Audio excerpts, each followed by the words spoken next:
Did Victorian mothers really hang their babies in wire cages outside apartment windows? It sounds like a bizarre, almost criminal parenting method by today's standards, yet it was a practice rooted in a very different understanding of child rearing. This era, with its rigid rules and questionable remedies, paints a fascinating picture of childhood. Isabella, what was it like to grow up in a Victorian nursery, a place described as less a room and more a crucible? Daniel, that's a perfect description. Stepping into a Victorian nursery, you'd find a blend of rules, ruffles, and rattles. It wasn't a haven of toys and laughter. The wallpaper was peeling, likely pickle green or arsenic pink, and every surface had a faint, sticky film. The air often smelled of boiled milk, old diapers, and some sort of disinfectant that probably did more harm than good. Children were meant to be seen but not heard, a rule enforced with an almost military precision. So, a place of constant evaluation. The text mentions rackety and back problems from adults observing children, and a floor that's a mosaic of alphabet blocks, marbles, and a bread crust, almost as much a health hazard as the medicine cabinet. What about play? Were children allowed to be, well, children? Not in the way we understand it. Rule number 1, never walk, always tiptoe. Rule number 2, toys were for admiration, not for touching, unless you were demonstrating the correct way to hold a wooden hoop. Play was expected to be quiet and constructive, meaning no laughing, no jumping, no running, no making a mess, and certainly no imaginative games. An adult could appear at any moment, reminding you that idle hands are the devil's workshop. So you'd pretend to embroider a handkerchief you plan to bury in the garden. That's a stark contrast to modern childhood. And at the center of this playroom was the nanny's chair. This wasn't for sitting, but for observation, interrogation, and occasionally balancing a paintbrush on a tray of cod liver oil. The nanny sounds like the ultimate authority figure in this environment. She was, indeed. The nanny was the general of this miniature garrison, an encyclopedia of etiquette, the holder of the mysteriously full drawer of soothing syrups, and possessed a unique talent for sensing fun 3 rooms away. You moved to her schedule from the moment you opened your eyes. There was no such thing as a lazy morning with Nanny. Resistance was not only futile, it was actively discouraged. Her eyes could freeze milk from 20 paces. She never needed to raise her voice. And if you sniffled in a way she deemed unproductive, she'd fix you with those dark, owlish eyes, and you'd find yourself confessing to crimes you hadn't even committed yet. So the nanny sounds like a formidable presence, but also the keeper of a peculiar medicine cabinet. The source mentions it containing enough laudanum and soothing syrup to sedate an elephant. What exactly were these remedies, and how were they used? The medicine chest was like a Victorian Pandora's box, filled with bottles and powders labeled sedative elixir, cordial of calm, and essence of nettle and normalcy. Teething? Laudanum. Can't sleep. Soothing syrup. A cough? Try a dark, mysterious draught that tasted of desperation and old shoes. Side effects ranged from sleepy to a brief, exciting glimpse of the other world. You learned to act robustly healthy rather than swallow another spoonful. This was true for all manner of ailments. For little cuts and scrapes, mercuric chloride was applied liberally, ensuring it stung terribly. For larger wounds, carbolic acid followed by a healing poultice. The main ingredients seemed to be rendered fat and Victorian optimism. It sounds like a dangerous pharmacy. The source says Victorian medicine was less a science and more a guessing game, with every household possessing a cabinet that would make a modern pharmacist call the police.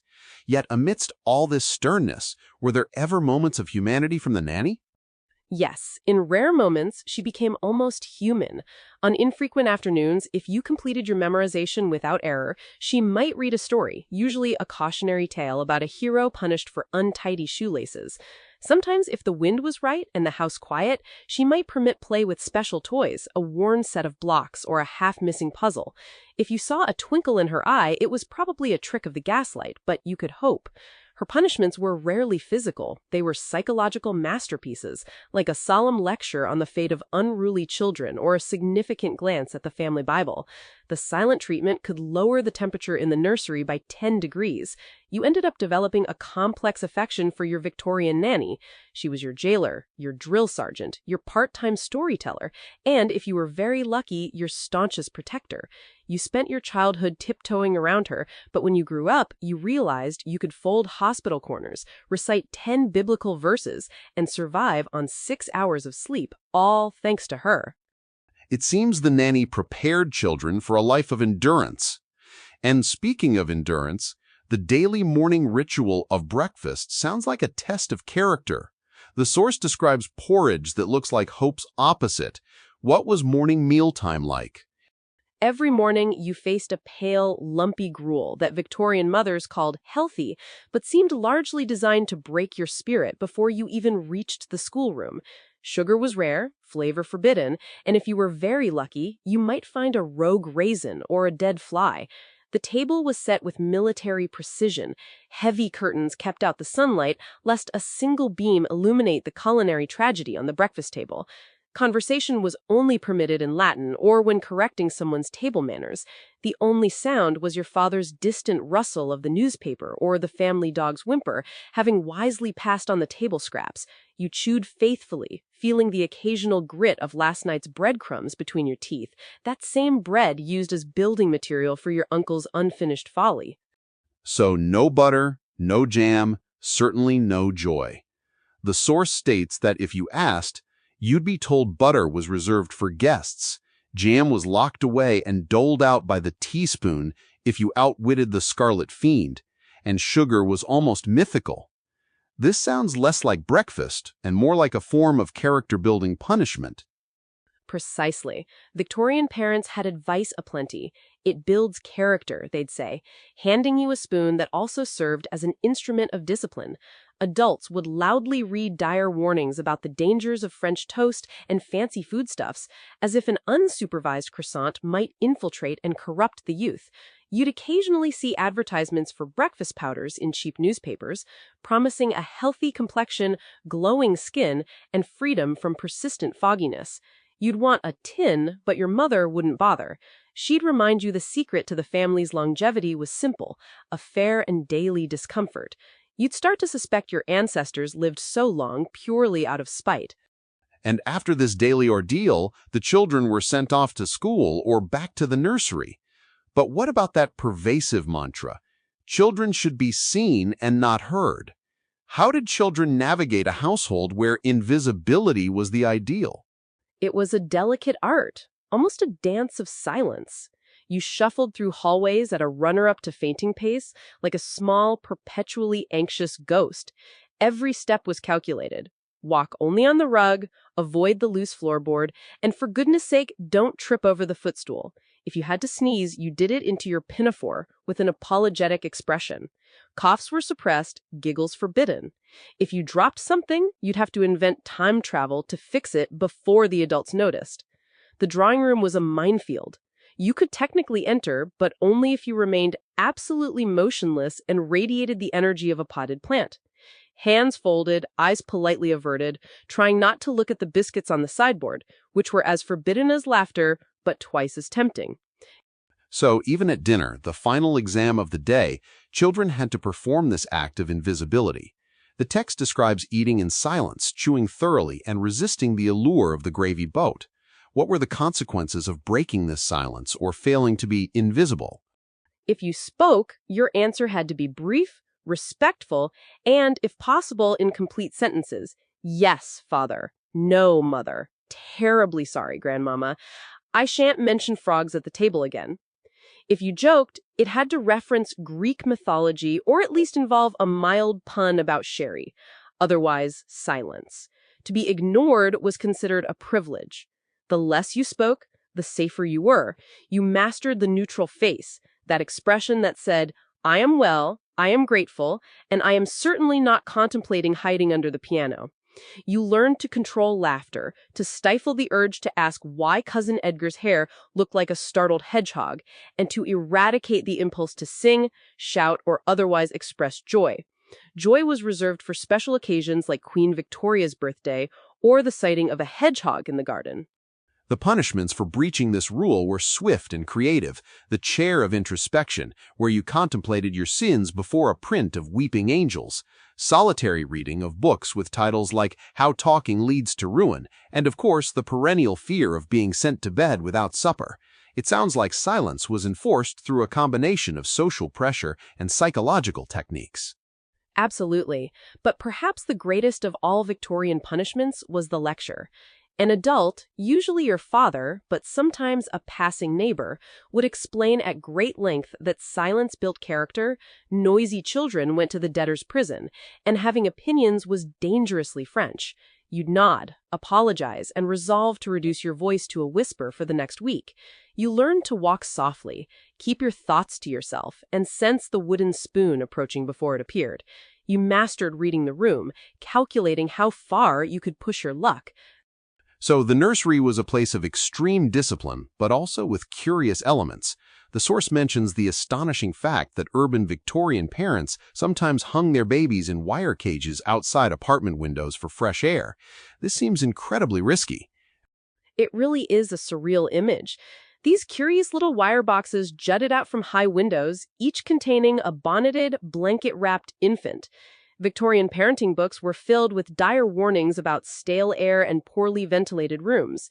So the solution, naturally, was to suspend your precious offspring like a potted plant several stories above the pavement. If potted plants wore bonnets and had a propensity to scream, as a baby, you were wrapped in so many layers of gauze, wool, and optimism that you resembled a particularly well-fed turnip. Nanny would carry you through the drawing room, past the relatives, right to the window, where you'd be unceremoniously lowered into the cage. The door would creak shut, and there you hung, a slightly bewildered canary above the city.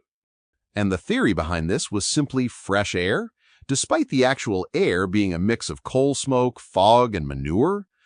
Exactly. Mothers believed it built character, gave a rosy complexion, and, if you were lucky, a lifelong immunity to respiratory ailments.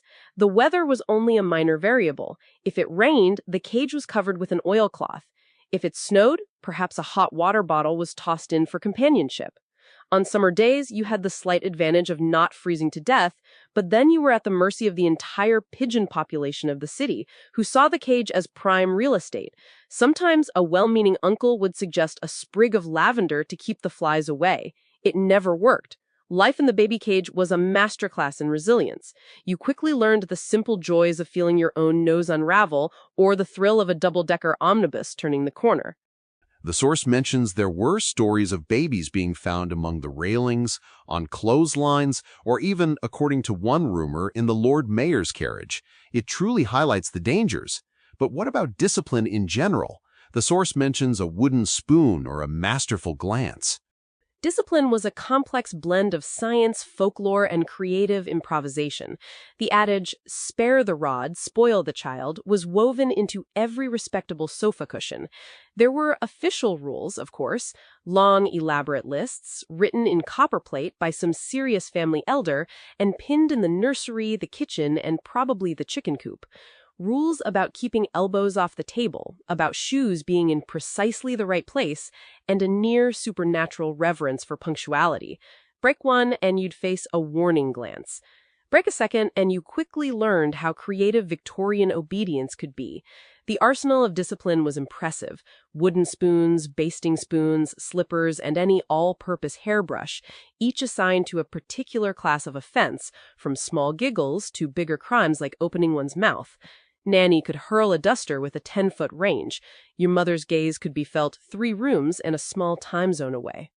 So punishment was highly personalized. Spilling milk meant standing in the corner, perhaps reciting the Lord's Prayer backward. But the ultimate weapon was shame. Absolutely. No one could scold like a Victorian adult.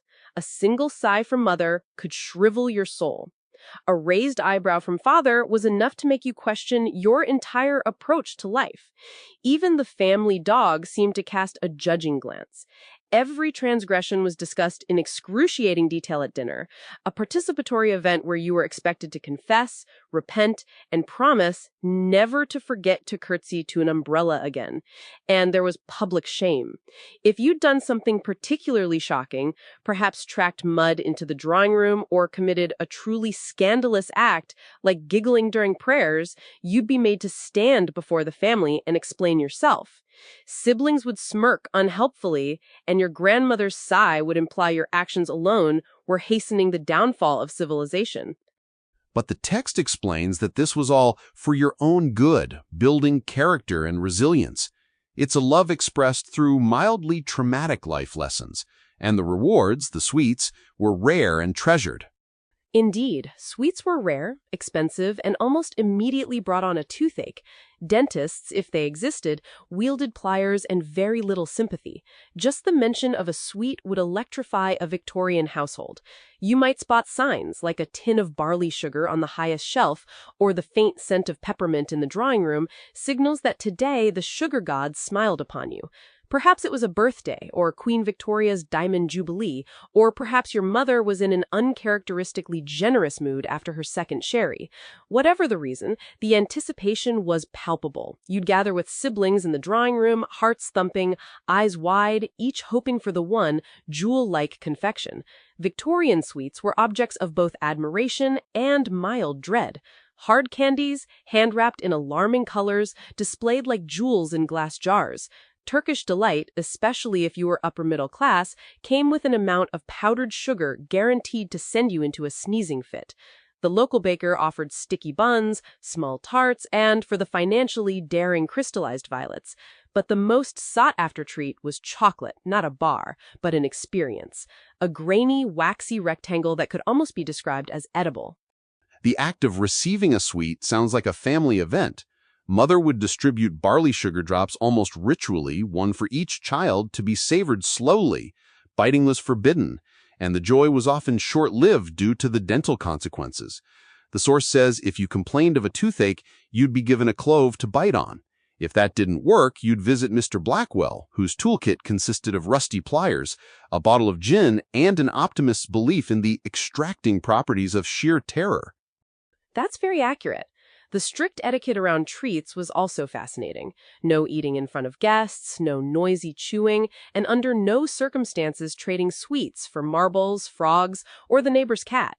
Sharing was encouraged in theory, but in practice, every child developed a repertoire of cunning hiding places: hollowed-out books, old shoe boxes, or the notorious emergency stash in the lining of your best Sunday clothes.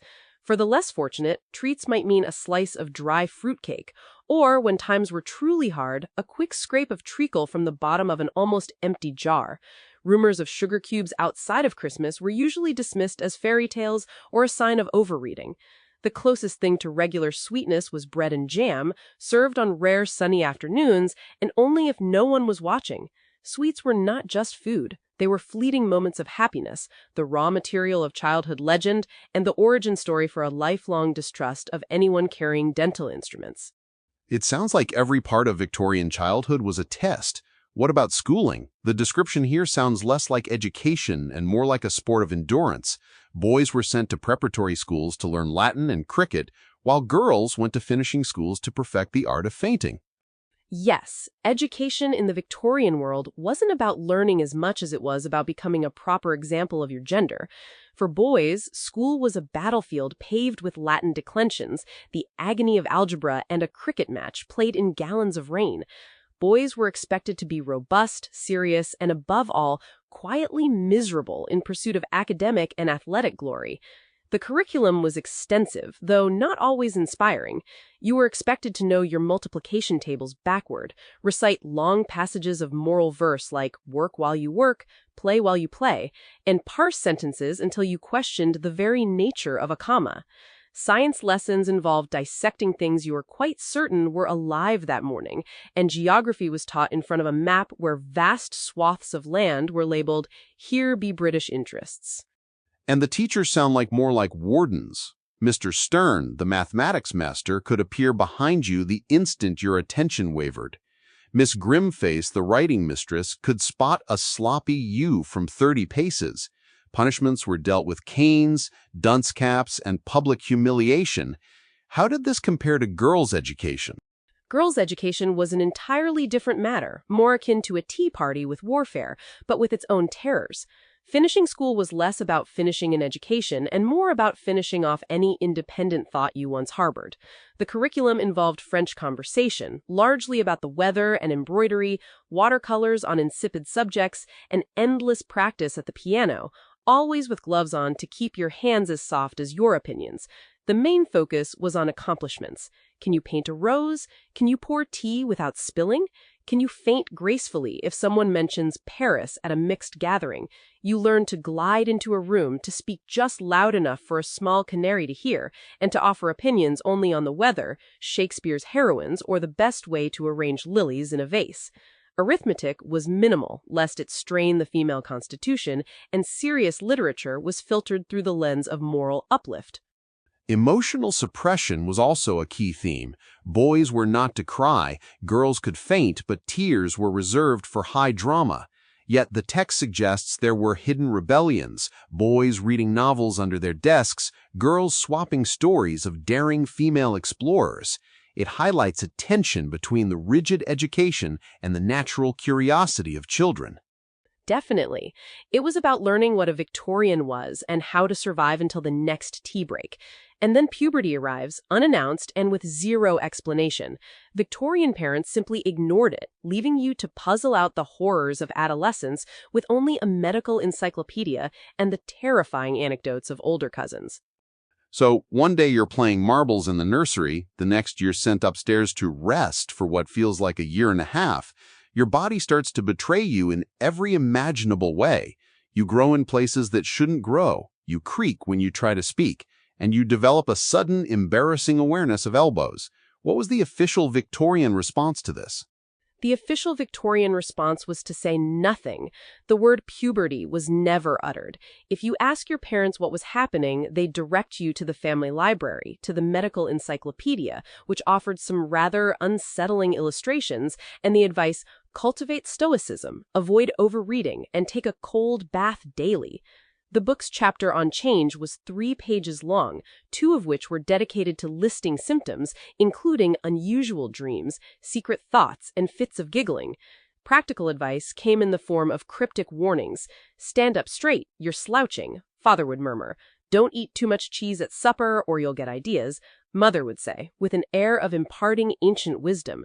Neither ever clarified what kind of ideas. So if you complained of new aches, you'd get a bottle of Dr. Stoicism's invigorating solution, which tasted like nail polish remover. Girls would receive their first package of mysterious blue ribbons, and boys were expected to suddenly spend hours at cricket. It sounds like an isolating and confusing time. It was. The greatest challenge was dealing with emotion. Victorian children learned to suppress feelings, but adolescence was a flood of new sensations. Anger, joy, shame, existential dread, all swelling up at once. You were expected to weather these storms with outward composure, calmness, and the occasional brisk walk. You'd bottle everything up, compose a melancholic sonnet, and sigh dramatically at regular intervals. In the end, you emerged from the ordeal a bit wiser, with a newfound appreciation for quiet corners and the ability to feign outward serenity while panicking internally. When you finally took your seat at the adult table, you understood why no one bothered to make sense of what was happening to the young.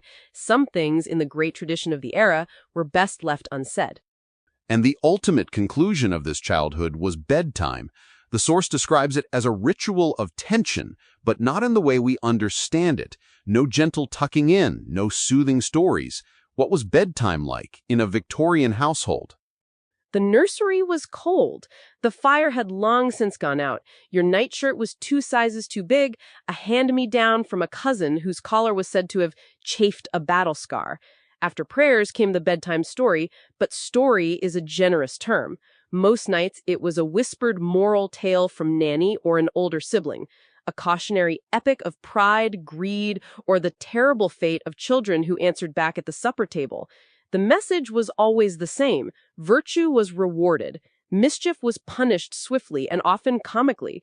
You'd hear tales of the boy who ran indoors and was struck by lightning, or the girl who forgot her manners and was promptly carried away by a stork. If your parents were feeling particularly modern, they might offer a book, usually Pilgrim's Progress, or a slightly less terrifying volume from the improving literature on the family shelf. So sounds of the house, the creaking floorboards, the rattling window, and the distant cough all contributed to the atmosphere. And for the restless, there were sleeping drafts. Yes, Victorian pharmacology was, shall we say, enthusiastic. A spoonful of syrup promising restful sleep, containing enough opium to knock out a bear for a week. If you objected, you'd be reminded that Aunt Belinda drank it every night and had reached the impressive age of 34. The draught tasted faintly of licorice, nightmares, and regret. You'd drift in and out of consciousness, at least spared the heavy burden of the household's nocturnal symphony. Bedtime wasn't all dread, though.